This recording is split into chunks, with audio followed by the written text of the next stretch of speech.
After uploading the last two videos, I had a lot of people ask me what my build for Dozer Control looked like. Though I had been working on refining my build, I didn't quite have it at that point. Through countless hours of testing and theory building with members from our Facebook group, Infinitrack Duelists, I was able to come up with a list that boasts consistency, deals with the meta, and offers unique takes on deck composition and playstyle. Here's my list for Dozer Control March 2021 format. To kick things into gear, we start off with our Infinitrack Harvester. Harvester acts as one of the four starters, the others being Machina Metal Cruncher, Machina Redeployment, and Heavy Forward. Harvester has the ability on either normal or special summon to search an Infinitrack monster from your deck. This is really good because it allows use through reviving it from graveyard or special summoning it from hand. The second effect that Harvester offers is the ability to perform level modulation. What that means is that it can target another machine monster and make both of their levels equal to the sum. With Machina Fortress, you can go into powerful rank 9 plays, and with a level 10 Train or Citadel, you can hard make Zeus. It's a pretty powerful card. Second up, we have Infinitrack Brutal Dozer. Dozer is the heart and soul of the deck, summoning itself by tributing an Earth Machine and having the optional trigger effect on field to special summon an Infinitrack monster from your deck. More often than not, this is going to summon out another one of your level 5 Infinitrack monsters to allow you to go into Infinitrack Riverstormer as your main line of play. It's important to note, however, that if you use the trigger effect, you'll be locked into Earth Machines for the rest of the turn. Though this doesn't seem too impactful, you run other powerful non-Earth monsters in your extra deck that can add additional utility to your plays. It's important to know when and where to use this card to make the most of it. Brutal Dozer is followed by Infinitrack Trencher. Trencher acts as a monster reborn for the deck, banishing itself to summon an Infinitrack from the graveyard.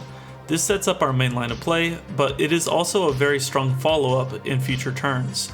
This is why I'm running 2, because our ceiling can be limited if we do not find a way to recycle the first. Infinitrack Tunneler is a card I am comfortable with playing at 1. Tunneler can be banished from our graveyard to shuffle 5 machine monsters from your graveyard into the deck, allowing you to draw 2 cards.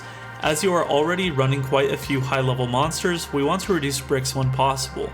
If you are able to resolve Tunneler once, you will often not need it again, but it can be recycled using cards such as Machina Overdrive or Dingirsu. To wrap up the Infinitrack lineup, we have an Infinitrack Anchor Drill. Anchor Drill expresses very similar mechanics to Infinitrack Harvester, being that its trigger effect can be activated on normal or special summon. This effect allows us to special summon any Earth Machine monster from hand.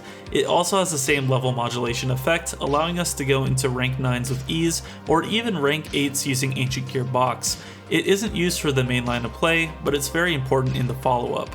Our Machina Package is introduced by Machina Metal Cruncher. Metal Cruncher, as mentioned before, is another starter that acts in a very similar way to Harvester. Metal Cruncher can be normal summoned without tributing, but its attack becomes halved. On normal or special summon, it can reveal 3 Earth Machines from your deck, and then 1 is randomly added to your hand by your opponent. This is a big reason why we are running 3 Brutal Dozer, to make sure that our Metal Cruncher search grabs the card we are looking for. If we already have Brutal Dozer though, Metal Cruncher can grab any machine from our deck, including one of our level 10 trains. Of course, there's some luck involved in the selection, but this is still a very powerful card. Next up is the big boss monster of the deck, Machina Citadel. Citadel can special summon itself from the graveyard when an Earth Machine monster on your field is destroyed. It has a quick effect during either player's turn to target a machine monster and destroy it, and all other monsters your opponent controls with less attack. Board wipes are super effective at stopping plays and can be done very easily. Lastly, this monster is level 10, so it can be used to make rank 10 plays, which often lead into OTKs. To wrap up the Machina package, we have Machina Fortress. If you've seen my combo videos previously, Fortress acts as an amazing extender and can be used multiple times in one turn. One little thing that a lot of players don't know is that it can discard itself in any other machine monster to special summon itself from the graveyard, as this meets the level 8 requirement. To make this better, this is a summoning condition and not an effect, so the opponent cannot interrupt it. Super Express Bullet Train is the deck's best extender by far, as it adds recursion utility, leads into rank 10 plays, and lets us go full combo going first. Being able to add a machine monster from your graveyard to hand the turn it's sent to the graveyard is very strong, and can be looped with Anger Knuckle for a near endless resource pool. Heavy Freight Train Dare Crane acts as another extender that can even chain block one of your starters, giving your opponent a harder window to negate the starter in. Its main utility, however, is making one of your rank 10 trains. If you make Super Dora with it, you can detach it on your opponent's turn and activate its graveyard effect to destroy any card on your opponent's field. To wrap up our main decked Earth machines, we have one Ancient Gear box. When it is added off of its counterpart Ancient Gear Ballista, it can add one of our monsters with 500 attack or 500 defense, such as Infinitrack Trencher, Tunneler, or Anchor Drill. It definitely is a Garnet, however, as we never want to see it in our opening hand. I know this might be unpopular, but I'm not a big fan of hand traps as format. I find that against Dragon Link or Dinosaur going first, they do little to make an actual impact and are at best an even trade. Because of this, I tailored my hand trap lineup to assist in going first and second. Ash Blossom is strong against cards such as Red Eyes Fusion or Pot of Extravagance, but can also stop your opponent from gammaing you at the wrong time. Ghost Spell, in my opinion, is the second strongest hand trap we can run, as it stops Shaddoll Schism. It is very hard to out a Winda in the deck and will often be a death sentence. Beyond this, Bell can be used to stop a well-timed DD Crow or other graveyard disruptors. Onto spells, we have Heavy Forward and Machina Redeployment. Heavy Forward adds an Infinitrack monster to hand on activation, bringing us to one of our monster starters. It also has the ability to change the battle position of an Infinitrack monster, or attach itself to a machine monster as XYZ material. This can be used in cheeky plays to make an extra thick Zeus. Machina Redeployment primarily serves to add our Metal Cruncher as another starter, but can also add Machina Overdrive if you are discarding a Machina monster. Urgent Schedule is great for going second or countering a Gamma. I find that the next few cards are better though with the current meta, so I felt that cutting the third copy was okay. Forbidden Droplet is still incredibly strong in my opinion, as this deck generates resources to spare. Discarding or sending a few cards is not harmful in the slightest, and might even help you get extenders into the graveyard. Like I said earlier, decks like Dragon Link establish pretty brutal boards and have the ability to play through multiple hand traps. This is much harder for them to play through. This is the same theory behind Dark Ruler No More in the main deck.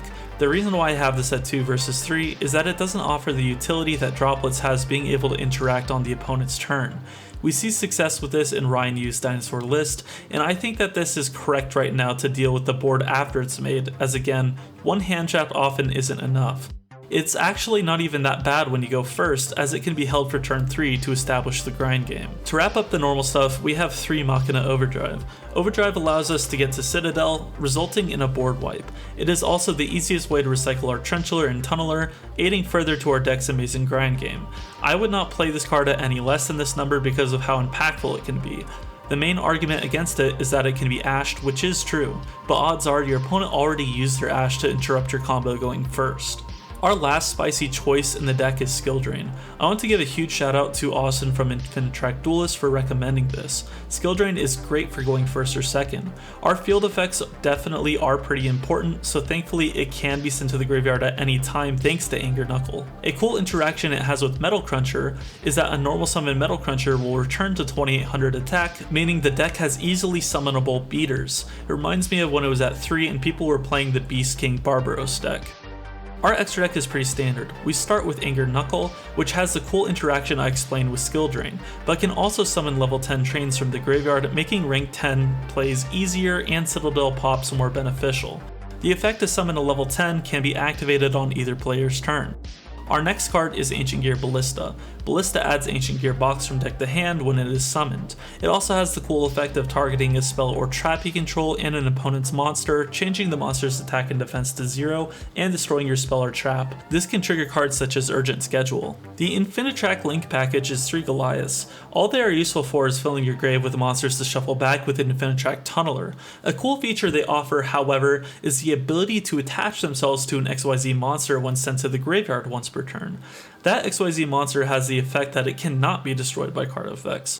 We can summon Riverstormer using its graveyard effect and gain a material for detaching by Goliath, or we can simply make an even thicker Zeus who can't be conquistadored by the opponent.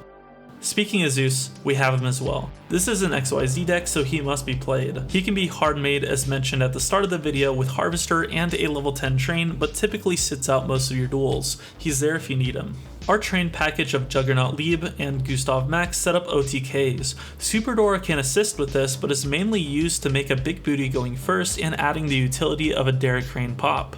Phantom Fortress Enter Blathnir can be summoned going first to banish a random card in your opponent's hand, but is mostly used going second to get rid of your opponent's Dragoon. Sacred Tree Beast is our replacement for VFD. It definitely isn't as good, but if your plays get stopped, you at least have one monster negate for your opponent's turn. Infinitrack Earthslicer is a rank 9 that allows you to detach as many materials to target and destroy the same amount of cards on the field.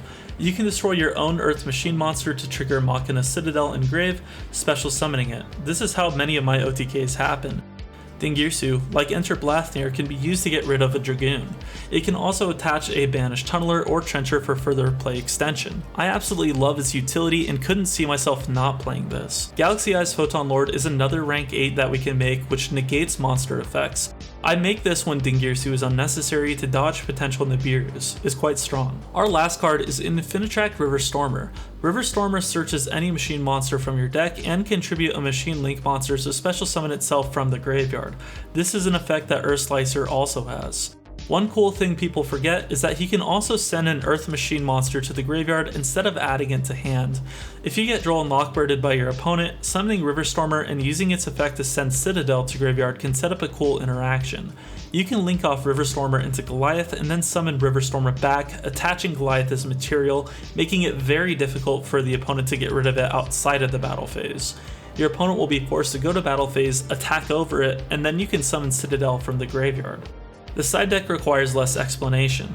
Artifact Lancia is great against invoked dinos and can severely limit the ceiling for Dragon Link decks. Nibiru is still a great shot at limiting the ceiling for Dragon Link endboards, but it is also great for catching more aggressive decks trying to OTK you. Cosmic Cyclone is one of my favorite removals this format as it can hit Schism or banish your opponent's Eldritch traps. Dark Ruler No More follows the same theory as the main deck with a third copy for when you know you are going second.